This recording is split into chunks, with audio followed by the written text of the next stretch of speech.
सौभाग्य कोहिनूर श्रीमान संजय जैन, श्रीमती ममता जैन परिवार, ग्रेटर कैलाश, दिल्ली। सौभाग्य भक्त श्रीमान विजेंद्र जैन, श्रीमती निर्मल जैन परिवार, गुरुग्राम। सौभाग्य भक्त श्री मनीष गोधा, श्रीमती सपना गोधा, गोधा एस्टेट परिवार, इंदौर। सौभाग्य भक्त श्रीमती कुंती देवी जैन, श्री राजीव जैन, श्रीमती मीनाक्षी जैन, कावेरी जैन, उदय जैन, सिविल लाइंस परिवार, दिल्ली। सौभाग्य भक्त Shri Amit Jain, CA, Shrimati Anshul Jain, Anshika Jain, Anuttar Jain, green park परिवार, दिल्ली। सौभाग्य भक्त श्री राजीव जैन, श्रीमती साक्षी जैन, श्री आयुष, श्रीमती दिशा अगड़िया, श्री नमन जैन, श्रीमती ईशा जैन परिवार, गुड़गांव। सौभाग्य भक्त श्री आलोक जैन, श्रीमती पायल जैन, कनिष्का जैन, शौर्य जैन परिवार, भजनपुरा, दिल्ली।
मेरा जन्म मरण घट जाए ऐसी बुद्धि दीजिए।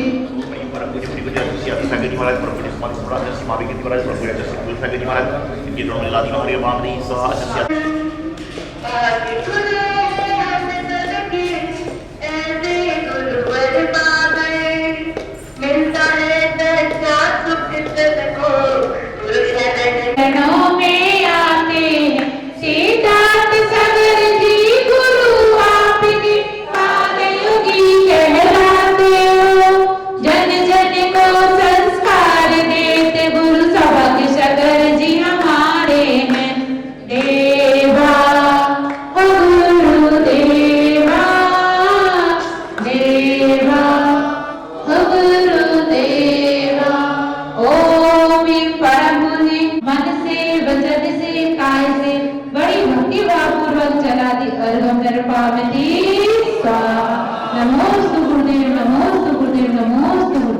अनुभव वर्तमान के समय में इंसान कुछ ऐसे कार्य कर लेता है जो उसके जीवन को समस्याओं से ग्रसित कर देते हैं। आज प्रातःकाल भी मैंने कहा था कि जिनको आगे बढ़ने का शौक है उनको आसपास के लोगों की बातें नहीं सुनना चाहिए, क्योंकि जो आपके आसपास के लोग हैं उनमें से कुछ लोग ही पास के होते हैं जो आपको आगे बढ़ाने का कार्य करते हैं और बाकी लोग आपको बहकाने का काम करते हैं। आपके मन में यदि कोई त्याग की भावना आ जाए तो आपके आसपास के लोग खुद नहीं करते, वह आपसे कहेंगे कि ये कार्य आप कर पाएंगे क्या, ये क्रिया आप कर पाएंगे क्या। इस तरह के कार्य आपको बहकाने काम करेंगे। आप यदि उच्च शिक्षा के लिए बाहर जा रहे हैं, फॉरेन जा रहे हैं, शहर से बाहर जा रहे हैं, तो लोग बहकाने का प्रयास करेंगे वहाँ पर तुम रह पाओगे कि नहीं। यह कार्य वह लोग करते हैं जो ना तो आगे बढ़ते हैं और ना दूसरों को आगे बढ़ने देना चाहते हैं, और इस कारण से इंसान भटक जाता है। और इंसान कई बार भटकने के बहुत सारे कारण होते हैं। एक बार तो इंसान भ्रम के कारण भटक जाता है। भ्रम ऐसा हो जाता है कि जो देखा नहीं, सुना नहीं, समझा नहीं, लेकिन किसी के बहकावे में आकर क्या होता है, इंसान भ्रम में आकर भटक जाता है। एक शहर में लगभग 50-60 साल बाद किसी संत समुदाय का चतुर्मास होना था। पूरे शहर में, पूरे नगर में भक्ति की उफान लगी हुई थी। लोग श्रद्धा से, भक्ति से, आस्था से, जब 60 साल से कोई संत नहीं आए और चतुर्मास होना, तो आप समझ सकते हैं कितना बड़ा धार्मिक कार्य होगा। पहले के ज़माने में मोबाइल होते नहीं थे, बसें आती थी, गाड़ी आती थी, और लोग पूछते थे कितनी दूर संत हैं, वह कहते थे 5 किलोमीटर होंगे, और लोग अपना कार्य कर देते। पूरे शहर को तोरण से बनाया गया, पूरे नगर को जगह जगह दुल्हन जैसा सजाया गया। लोग सभी पूछ रहे थे, अन्य संप्रदाय के लोग, कि जैन संप्रदाय में क्या हो रहा है, ऐसा दुल्हन जैसा पूरे शहर को बनाया जा रहा है, क्या बात है। तो उन्होंने बताया कि हमारे यहाँ 60 साल के बाद कोई संत चतुर्मास करने आ रहे हैं। उन्होंने पूछा 60 साल से क्यों नहीं हुआ, तो एक बच्चे ने कहा कि शायद 60 साल पहले हमारे बुजुर्गों से कोई गलती हो गई थी, उसका पश्चाताप आज तक कर रहे हैं। संत के स्वागत के लिए लोग, महिला पुरुष बच्चे, झंडे लेके, वंदन लेके, कलश लेके, बाजा गाजा लेकर खड़े थे। इतने में एक धोबी पास से आता हुआ दिखा। उन्होंने उस धोबी से पूछा कि हमारे संत तुमको दिखे? तो धोबी ने कहा वो कोई संत हैं? जितना बात उसने कही, धोबी ने कहा क्या हुआ है, कोई संत हैं?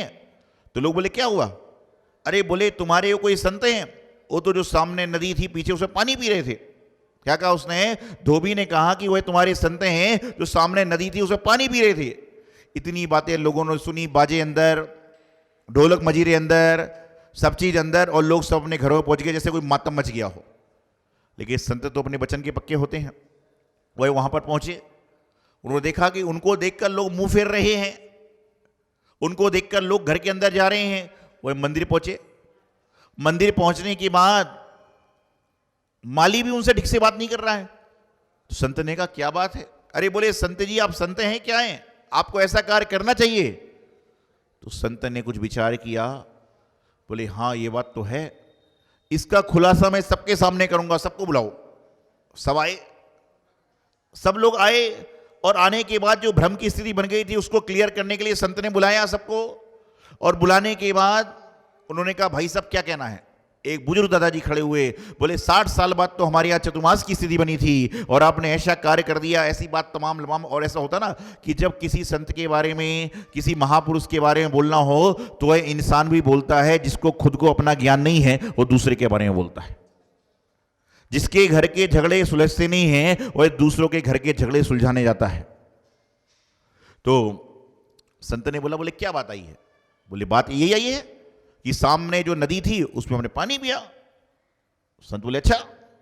फिर संत ने एक पढ़े लिखे इंजीनियर व्यक्ति से पूछा कि भाई मुझे सिर्फ इतना बता दो कि तुम्हारे गांव की जो नदी है वो कितने सालों से सूखी है। जैसे ही संत ने किया, लोगों ने माथा पीट लिया अपना कि हम लोग कहां पाप कर रहे थे। एक ने बोला 25 साल से हमारे यहां नदी में पानी ही नहीं आया।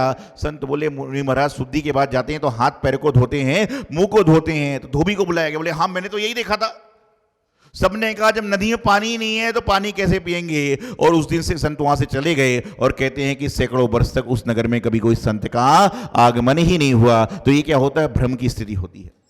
कई बार इंसान सुनी सुनाई बातों पर विश्वास करता है और उसका दुष्परिणाम निकलता है।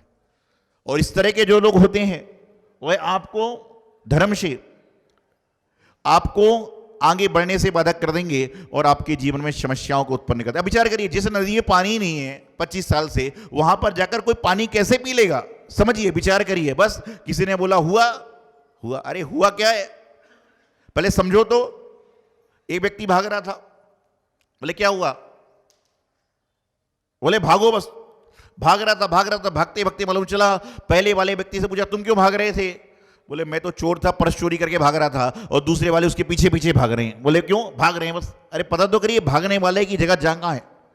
तो जीवन में कई बार हमारी दिक्कतें, समस्याएं इसलिए आती हैं कि हम भ्रम की स्थिति बना लेते हैं। हम लोग सुनी सुनाई बातों पर विश्वास करते हैं, हम लोग देखी हुई बातों पर विश्वास कर लेते हैं और इसका परिणाम दुष्परिणाम हो जाता है। अरे कचरेडी, इस दरवाजे से कोई व्यक्ति आया है और बाहर दुकान वाला सोचता है कि अरे वो तो 6 घंटे से अंदर है। अरे मेरे भाई, कचरेडी के 3 दरवाजे हैं, एक दरवाजे से आया, दूसरे दरवाजे से निकल गया, लेकिन तू अपने कर्म क्यों काट रहा है बैठे बैठे कि 6 घंटे से अंदर है, 5 घंटे से महाराज के पास है। इसमें समस्याओं का समाधान हो जाता है। ये हमारे बकलीवाल जी चले गए शायद, कौलाना वाले बैठे हैं। इनके यहां पर आचार्य शांति सागर जी महाराज का चतुर्मास हुआ था 2 बार। ये सत्य घटना है पूरी, इनको पता होगा। और वहां पर किसी व्यक्ति ने महाराज की अवज्ञा कर दी तो कहते हैं उस गांव में पिछले 50 साल से कोई संत नहीं गया। पीछे वाला जो गांव का मंदिर है कौलाना का, ऐसा मैंने सुना था आपके, जब मैं चतुर्मास हुआ था, कि पिछले कई सालों से संत जाते ही नहीं। वहां पर जो परिवार था जिनसे गलती से अवज्ञा हुई होगी, उनके यहां पर व्यवस्था। ये क्या होता है, दुष्परिणाम है। संतों के बारे में बोलना सुनना, महापुरुषों के बारे में, तीर्थंकरों के बारे में बोलना सुनना, इसका बहुत बड़ा कर्मबंध होता है। इसलिए कहीं ऐसी बात आए, अपना हाथ जोड़िए, चुपचाप चलिए, क्योंकि निंदा करने वाले से निंदा सुनने वाला ज्यादा पापी होता है। क्योंकि आप सुन रहे हो तो मैं सुना रहा हूं, आप सुनोगे नहीं तो सुनाऊंगा किसको। आप देख रहे हो इसलिए मैं दिखा रहा हूं, आप देखोगे नहीं तो मैं बताऊंगा किसको। इसलिए ध्यान रखिए कि निंदा करने वाला तो पापी है, लेकिन निंदा सुनने वाला उससे भी ज्यादा पापी हो जाता है। जिस प्रकार से नींद में रहोगे तो जीवन में कुछ कुछ खो जाता है, उसी प्रकार से निंदा रस में रहोगे तो बहुत कुछ खो जाता है। एक बार एक व्यक्ति से मैं पूछा कि तुमको कौन सा रस पसंद है। उसने बोला आम का, पाइनएप्पल का, बनाने का, सफरचंद का। एक व्यक्ति खड़ा होकर बोला मुझे कोई रस पसंद नहीं है, मुझे तो निंदा रस पसंद है। क्या है, बोले मुझे तो निंदा रस पसंद है कि मैं इसी कारण से लोग भटक रहे हैं, इसी कारण से लोग भ्रमित हो रहे हैं। यहां कोई आता, अरे ऐसा हुआ, अरे हुआ क्या, हुआ क्या ये भी तो जानो। एक व्यक्ति ने कह दिया 30 फरवरी आएगी और महाराज जी अमेरिका जाएंगे। सारी समाज परेशान हो गई, महाराज जी अमेरिका जा रहे हैं, महाराज जी अमेरिका जा रहे हैं। और महाराज जी बोले भाई जिस दिन 30 फरवरी आएगी उस दिन मैं अमेरिका जरूर जाऊंगा। 30 फरवरी जिंदगी में आती है क्या, तो महाराज अमेरिका कैसे पहुंच जाएंगे, सोचने वाली बात है। लेकिन बस हल्ला है, व्यवस्थाएं हैं, चल रही हैं। सोचिए, समझिए क्या हो रहा है। जो चीज होने वाली नहीं है तो जीवन में हम भटकते हैं, क्योंकि हमारे जीवन में भ्रम की स्थिति बनती है। मकड़ी का जाल लग जाता है तो इंसान के हाथ में भी जाल लग जाता है, लेकिन वो साफ हो जाता है। लेकिन इंसान के मन में यदि भ्रम का जाला लग जाए तो निकलना मुश्किल हो जाता है और फिर हमारी दृष्टि वहीं ओर जाती है, हमारी दृष्टि उसी ओर भागती है। जैसा जैसा हम देखते हैं, जैसा जैसा सुनते हैं, जैसा जैसा सोचते हैं, वैसे वैसे ही हमारी दृष्टि वहीं ओर जाने लग जाती है। आपसे कह देते हैं कि कचनी में जब भगवान के दर्शन करो तो आजू बाजू में सोने चांदी की मूर्ति भी हैं, तो आप कचनी जी आते हो तो सोने चांदी की मूर्ति भी ढूंढते हो, क्योंकि आपको पता है। और नहीं पता है तो भगवान के दर्शन किए चल पड़े। तो जब तक आपको किसी के बारे में कुछ पता नहीं होगा तब तक आप उसके बारे में जान भी नहीं सकते, पहचान भी नहीं सकते और जानकारी करने का प्रयास भी नहीं कर सकते। तो आपको यदि आगे बढ़ना है तो इन सब को छोड़ दीजिए। रास्ते में चलने वाले जो रास्ते में लोग होते हैं वो यदि वो एक कंकड़ पत्थर से घबरा जाएंगे तो कभी पहाड़ नहीं चढ़ सकते, और जो कंकड़ पत्थर से ठोकरें खाकर भी आगे चलता है वह एक ना एक दिन सम्मेत शिखर जी का पहाड़, गिरनार जी का पहाड़ और माउंट एवरेस्ट चढ़ जाए तो कोई बड़े आश्चर्य की बात नहीं है। सौभाग्य कोहिनूर श्रीमान संजय जैन, श्रीमती ममता जैन परिवार, ग्रेटर कैलाश दिल्ली। सौभाग्य भक्त श्रीमान विजेंद्र जैन, श्रीमती निर्मल जैन परिवार, गुरुग्राम। सौभाग्य भक्त श्री मनीष गोधा, श्रीमती सपना गोधा, गोधा एस्टेट परिवार, इंदौर। सौभाग्य भक्त श्रीमती कुंती देवी जैन, श्री राजीव जैन, श्रीमती मीनाक्षी जैन, कावेरी जैन, उदय जैन, सिविल लाइंस परिवार, दिल्ली। सौभाग्य भक्त Shri Amit Jain, CA, Shrimati Anshul Jain, Anshika Jain, Anuttar Jain, green park परिवार, दिल्ली। सौभाग्य भक्त श्री राजीव जैन, श्रीमती साक्षी जैन, श्री आयुष, श्रीमती दिशा अगड़िया, श्री नमन जैन, श्रीमती ईशा जैन परिवार, गुड़गांव। सौभाग्य भक्त श्री आलोक जैन, श्रीमती पायल जैन, कनिष्का जैन, शौर्य जैन परिवार, भजनपुरा, दिल्ली।